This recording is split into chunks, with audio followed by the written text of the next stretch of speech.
In the golden haze of a Los Angeles afternoon on September 15, 2025, Ron Howard stood before a modest crowd at the TCL Chinese Theater, his hands clasped loosely as if holding onto a script from another era. The event marked the premiere of a retrospective documentary on his 6-decade journey through Hollywood, a project he'd quietly nurtured for years. At 71, with silver threading his hair and lines etched like storyboards across his face, Howard paused during the Q&A, his voice steady but laced with an uncharacteristic vulnerability. After all these years behind the camera, chasing stories of triumph and heartbreak, I've come to realize the greatest narrative isn't on screen. It's the one I've lived beside every day, he said, turning to the woman seated in the front row, her smile a quiet anchor amid the flashes. That woman was Cheryl Howard, his wife of 50 years. And in that moment, he confessed what had long simmered beneath the surface. She was the true love of his life, the unwavering constant amid the chaos of fame. This admission, delivered not with fanfare but with the plain-spoken authenticity that defined his work, rippled through the audience like a subtle edit in a master cut. It wasn't a scandal or a revelation of hidden affairs. It was a testament to endurance, to a partnership that had weathered child stardom, blockbuster highs, and the quiet erosions of time. To grasp the depth of this confession, one must trace the arc of Howard's life, from the dusty plains of Oklahoma to the pinnacle of American cinema, where every frame of success was shadowed by the personal anchors that kept him grounded. Ronald William Howard entered the world on March 1, 1954, in the small oil town of Duncan, Oklahoma, a place where the horizon stretched flat and unforgiving under skies that alternated between relentless sun and sudden storms. His father, Rance Howard, a lanky character actor with a knack for regional theater, had met his mother, Jean Spiegel Howard, during a touring production of a light comedy. She, with her warm alto and quick wit, had been a budding vocalist before marriage drew her into the nomadic life of show business. The family home, a modest ranch-style house on the edge of town, hummed with the rhythms of rehearsal. Rance pacing lines in the living room while Jean accompanied on piano, their 2-year-old son absorbing it all like a sponge in a dry creek bed. Duncan, with its population hovering around 20,000, offered little in the way of glamour. Pump jacks nodding lazily in the fields, Friday night football games under floodlights, but it instilled in young Ron a sense of storytelling as survival. We didn't have much, but we had stories, Howard reflected decades later in a taped interview for the American Film Institute, his tone carrying the faint twang of those early days. By 18 months, he was toddling onto stages in local productions, his cherubic face peering out from behind curtains during Rance's gigs at the Chautauqua Circuit, where vaudeville echoes mingled with folk tales. This immersion wasn't forced, it was organic, a way to bond amid the financial pinches that sent the family crisscrossing the Southwest in a battered station wagon. Analysis of these formative years reveals a pattern. Howard's innate curiosity, honed by observing his parents' resilience, foreshadowed his later directorial eye for human texture. At 4, his screen debut came in an episode of The Journey, a forgotten Western series where he played a frontier kid with wide-eyed innocence that caught the eye of casting scouts. The family relocated to Hollywood in 1958, trading Oklahoma's red dirt for the sprawl of the San Fernando Valley, where palm trees swayed like extras in a backlot scene. Enrolled at Desi Bloomberg's children's studio, Ron honed his craft alongside future stars, memorizing monologues from Shakespeare while dodging the pitfalls of early fame, overzealous fans at school gates, the pressure to perform at family barbecues. By 8, he landed the role of Opie Taylor in The Andy Griffith Show, a part that would define his youth. Filming in the sleepy fiction of Mayberry, actually the backlots of Desilu Studios, meant long days under the North Carolina sun, where Ron learned to navigate adult egos and child labor laws with a diplomat's poise. Opie taught me that vulnerability sells, but authenticity endures, he once noted in a masterclass at USC's film school, dissecting how the character's earnest questions mirrored his own grappling with a world too big for small shoulders. These Oklahoma roots and Hollywood hatchling years weren't mere backstory. They equipped him with a director's gaze, attuned to the quiet beats between dialogue, the unspoken bonds that propel narratives forward. As the 1960s unfolded, with civil rights marches flickering on the family television, Howard's childhood became a microcosm of America's shifting canvas, innocence preserved amid turbulence, setting the stage for a career that would chronicle both. The 1970s thrust Ron Howard into the unrelenting spotlight of primetime television, transforming the gangly teen from Mayberry into a cultural touchstone, yet planting seeds of unease that would propel his pivot to directing. At 16, fresh off the 8-season run of The Andy Griffith Show that ended in 1968, he navigated the awkward cusp of adolescence in The Smith Family, a short-lived cop drama where his portrayal of a police chief's son echoed the moral clarity of his prior role. But it was Happy Days, debuting in 1974, that cemented his status as America's boy next door. As Richie Cunningham, the wholesome heart of Arnold's Drive-In amid the greaser antics of Fonzie, Howard embodied the nostalgic pull of Eisenhower-era suburbia, his freckled grin and Letterman sweaters drawing 20 million viewers weekly. Sets at Paramount Studios buzzed with the era's ferment, disco beats leaking from radios, script rewrites to capitalize on the Fonz's leather jacket allure, while Howard, at 20, balanced college classes at USC with 16-hour shoots, his diploma in legal studies a pragmatic hedge against showbiz volatility. Richie was my mirror and my mask, he later analyzed in a 2010 memoir excerpt, noting how the character's chaste romances contrasted with his own budding independence, fostering a wariness of typecasting that gnawed at him. Off-screen, the decade brought personal milestones, meeting Cheryl Alley, a literature major at USC, during a campus screening of American Graffiti in 1973, their first date a low-key hike in the Hollywood Hills, where conversations veered from Faulkner to film theory. Yet stardom's underbelly emerged, tabloid scrutiny of his squeaky clean image, the isolation of fame's fishbowl, and the gnawing realization that acting tethered him to youth while directing beckoned as creative command. By 1980, as Happy Days wrapped its 11th season, Howard had dipped into helming. His feature debut, Grand Theft Auto in 1977, a road rage comedy produced by his father, showcased a kinetic style, quick cuts chasing cars across desert highways that hinted at untapped vision. Analysis underscores this era as a crucible. Television's formulaic embrace amplified his visibility, but stifled authorship, much like how Richie's conformity chafed against the counterculture's roar outside the studio gates. Post-Happy Days, guest spots in The Simpsons voice booth, and Arrested Development as narrator kept him tethered to acting, but directing became refuge. Night Shift in 1982, a raunchy tale of morgue entrepreneurs starring Henry Winkler, marked his studio breakthrough, its box office haul of $44 million validating the shift. Howard's method, collaborative yet precise, drawing from his actor's stable days, emerged here, a directorial DNA blending empathy with efficiency. As the 1980s dawned, with Reagan's optimism mirroring Hollywood's boom, Howard stood at the threshold, his Richie-era glow fading into the authoritative light of a filmmaker, personal life intertwining with professional reinvention in ways that would soon crystallize. The 1980s and early 1990s saw Ron Howard evolve from television artifact to cinematic force, his directorial oeuvre expanding while a parallel narrative of domesticity took root, intertwining the reels of career with the quiet reels of home life. Marrying Cheryl on June 7, 1975, in a simple ceremony at the Santa Ana Zoo, surrounded by family, a cake frosted with film strip motifs, and the distant roar of lions as a whimsical backdrop,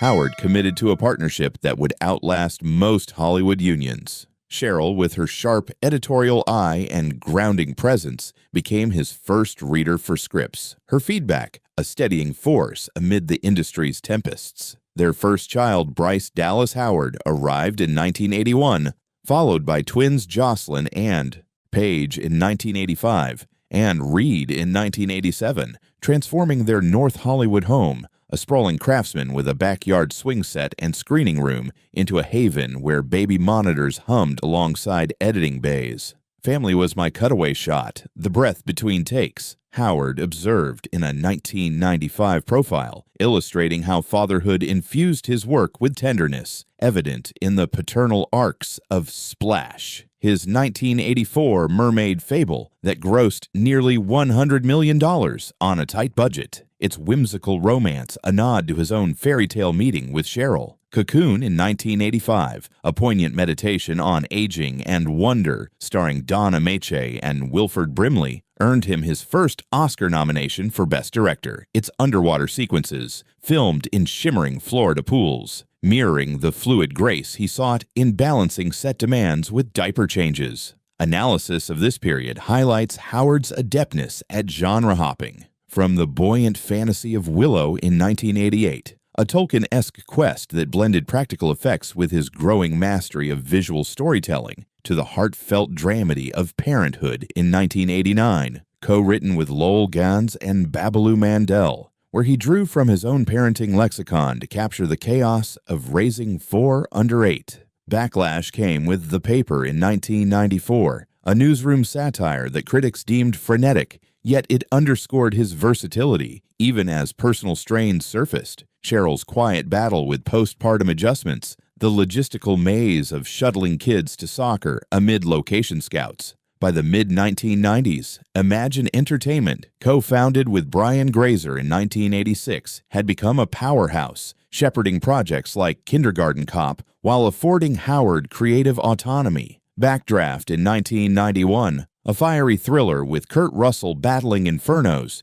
showcased his penchant for visceral spectacle, its practical stunts, real flames licking warehouse sets, paralleling the controlled burns of family routines he and Cheryl orchestrated. These years weren't without friction. The relentless pace strained their bond, leading to intentional sabbaticals, like family camping trips to Yosemite, where cell service yielded to stargazing. Howard's early family foundations, thus, weren't mere backdrop, but integral plot points, informing a directorial voice that prized emotional authenticity over artifice, setting the trajectory for deeper explorations of human connection in the decades ahead. As the 1990s yielded to the new millennium, Ron Howard's directorial command reached stratospheric heights, with films that not only dominated box offices, but dissected the American psyche, all while midlife's undercurrents tested the resilience of his marital harbor. Apollo 13 in 1995, a pulse-pounding recreation of NASA's near catastrophe starring Tom Hanks,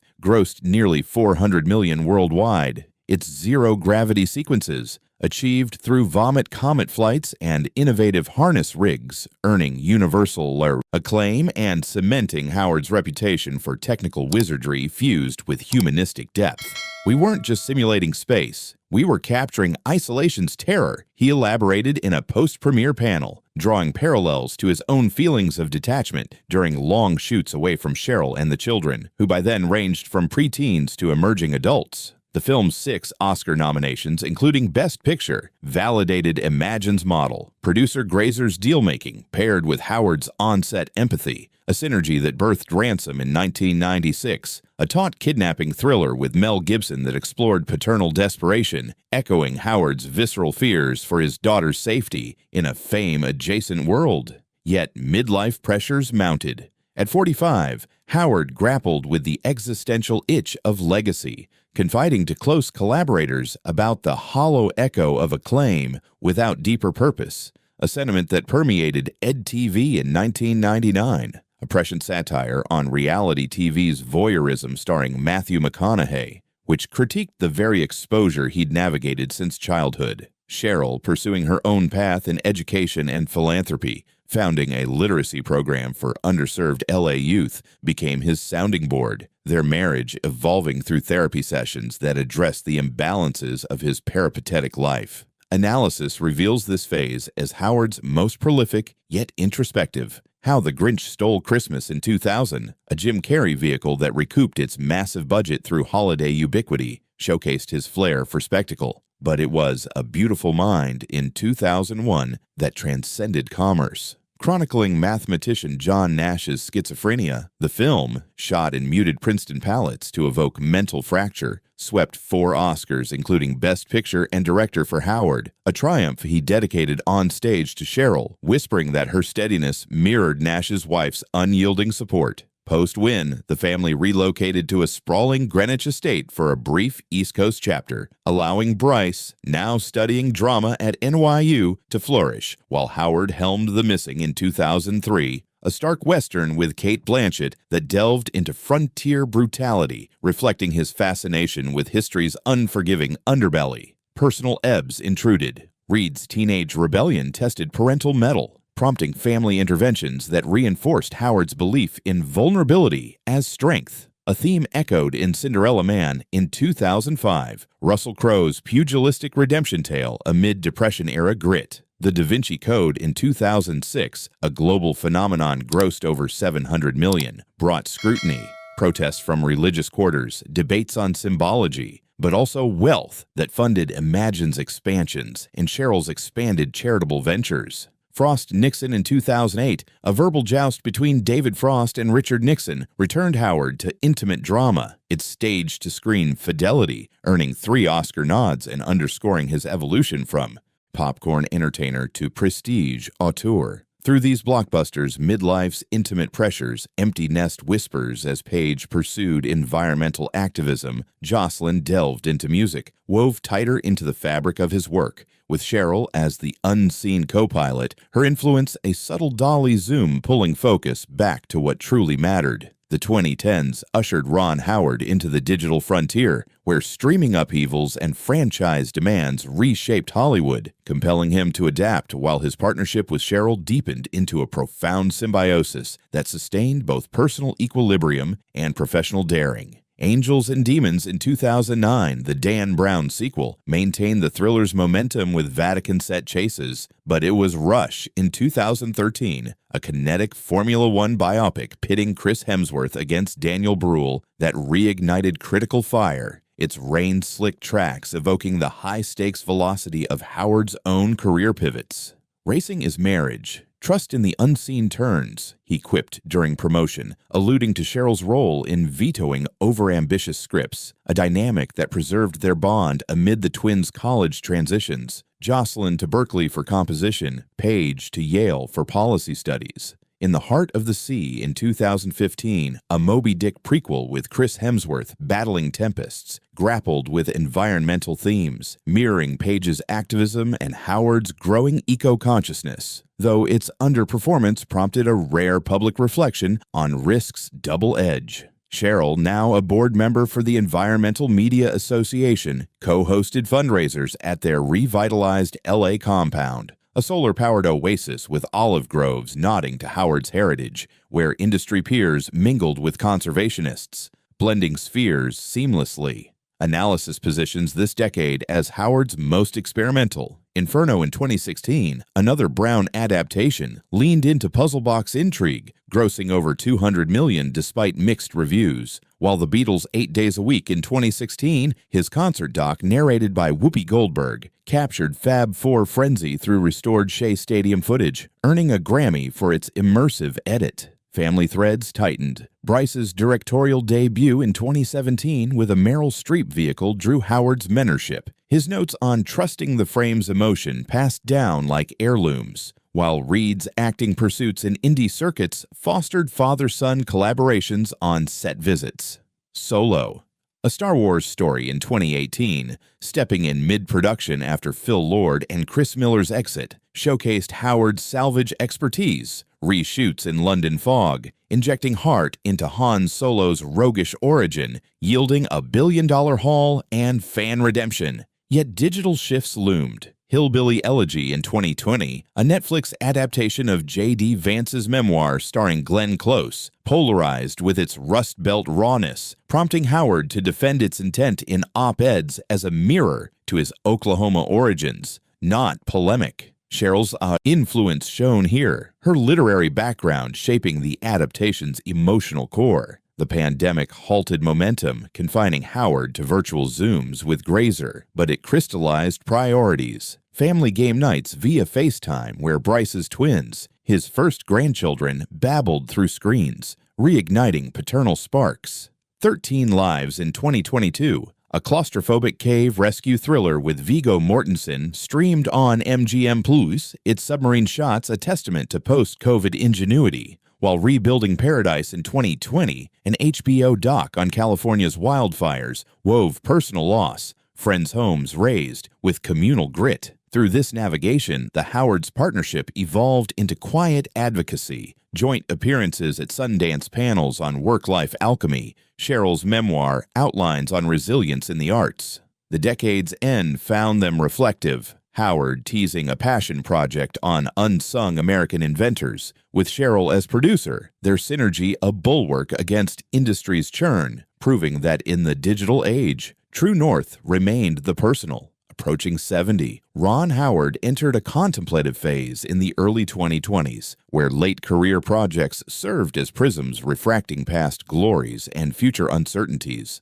all underpinned by a marriage whose quiet ferment had become the unspoken engine of his endurance. Backdraft 2 in 2020, a legacy sequel to his 1991 hit, revisited fiery heroism with a modern lens on first responders, its Atlanta shoots interrupted by lockdowns that forced remote direction, a pivot Howard likened to editing life on the fly. Critical reception was middling, but it reaffirmed his franchise affinity, much as Family Milestones, Bryce's Oscar buzz for producing, Reed's off-Broadway acclaim, reaffirmed paternal pride. Cheryl, authoring a children's book series on creative problem-solving inspired by their grandkids, collaborated on storyboards, her illustrations infusing whimsy into Howard's narrative blueprints. Analysis frames this interlude as valedictory yet vital. The 2023 docuseries Jim Henson Idea Man, directed for Disney+, delved into the Muppeteer's inventive mind through archival tapes and Ron's narration, earning Emmy nods for its tapestry of felt and philosophy,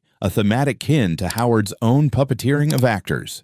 Personal undercurrents stirred, health scares, a routine bypass in 2021 that sidelined him for months, prompted reevaluations, with Cheryl at his bedside reading from their wedding vows, a ritual that echoed through recovery hikes in the Santa Monica Mountains. The family expanded. Jocelyn's folk album release in 2022, featuring Howard's harmonica cameos, bridged generations, while Page's policy think tank launch On Climate drew his funding, manifesting shared values. Fried Impossibly in 2024, a surreal family dramedy with Sterling K. Brown, marked a return to original IP, its kitchen table absurdities, floating appliances as metaphors for domestic drift, drawing from Howard's observations of his own blended chaos, co-scripted in late-night sessions with Cheryl over herbal tea. Backlash to hillbilly elegies' cultural divides lingered, spurring Howard to mentor emerging voices through Imagine's diversity initiatives, including a scholarship for Oklahoma filmmakers that honored his roots. The 2025 retrospective premiere, coinciding with Imagine's 40th anniversary gala, became a nexus. Tributes from Hanks to Winkler rolled on screens, but Howard's gaze lingered on Cheryl, their clasped hands a silent coda to speeches. Late career ferment brewed in unannounced ventures, a Webby Who miniseries on codebreakers, whispered to blend historical rigor with emotional espionage, while personal rituals endured. Annual vow renewals at the Santa Ana Zoo, now with grandkids chasing peacocks. Cheryl's laughter, the soundtrack to his sunset years. These reflections weren't maudlin, they were meticulous. Howard's directorial precision applied to autobiography, Where Late Blooms, a podcast on storytelling's ethics, guest spots dissecting classics, kept creative fires banked but alive. Cheryl's role transcended muse. She was co-architect, her counsel on pacing life's final acts as incisive as any daily's review. In this rear-view gaze, Howard's path illuminated a truth. Success's velocity demanded deliberate pauses, with partnership as the steady cam that captured it all. That captured it all. That captured it all. That